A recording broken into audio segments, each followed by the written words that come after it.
ہمارے لیے کافی زیادہ تشویش اور جو ہے گہرے دکھ کا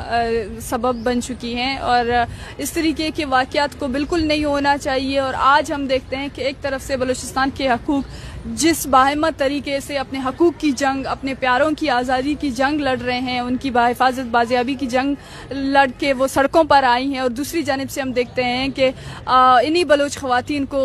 عزت کے نام پر، غیرت کے نام پر قتل کر دیا جاتا ہے، اور اس قتل میں ملوث وہ سردار ہیں، وہ میر معتبر ہیں جن کی سرپرستی ریاست کر رہی ہے، جن کے جو ہے انفلوئنس ریاست کے ساتھ ہے، اور آج وہ اگر اس گناہ میں، اس جرم میں ملوث پائے جاتے ہیں تو کل دوبارہ ان کو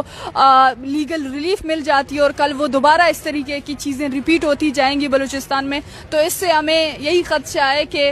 امن اور وہ جو ایک اکاؤنٹیبلٹی ہے، جب تک وہ نہیں ہوگی بلوچستان میں، تب تک اس طریقے کے واقعات ہوتے جائیں گے۔ اور اگر حکومت اس پر سنجیدہ ہے تو وہ جو پورا ایک سسٹم ہے، وہ جو ایک کرپٹ سسٹم ہے جس میں لوگوں کا اعتبار عدلیہ کے اوپر سے، قانون نافذ کرنے والے اداروں کے اوپر سے، ہر طریقے کے اداروں کے اوپر سے اٹھ چکا ہے، اس کو بحال کرنے کی ضرورت ہے، تاکہ لوگوں کو اگر اپنی زندگی، اپنے جان و مال کے حوالے سے تشویش ہو تو وہ ان اداروں کو اپروچ کر سکیں، نہ کہ ان علاقائی غنڈوں کو، میر معتبروں کو جو بندوق کے زور پر اس عورت کو، چاہے انہوں نے جو کچھ بھی کیا ہے، کسی بھی شخص کو اس چیز کا حق حاصل نہیں ہے کہ وہ اپنے جرگے میں اس کی قتل کا فیصلہ سنائے اور جا کے اس کو بندوق کی گولیوں کے ذریعے سے بے دردی سے مار دیا جائے۔ اس کے اوپر بھی جو ہے لاز ہیں، پاکستان کی کانسٹیٹیوشن میں لاز ہیں، ان لاز کے تحت اس عورت کے ساتھ ڈیل کیا جا سکتا تھا، لیکن چونکہ بلوچستان میں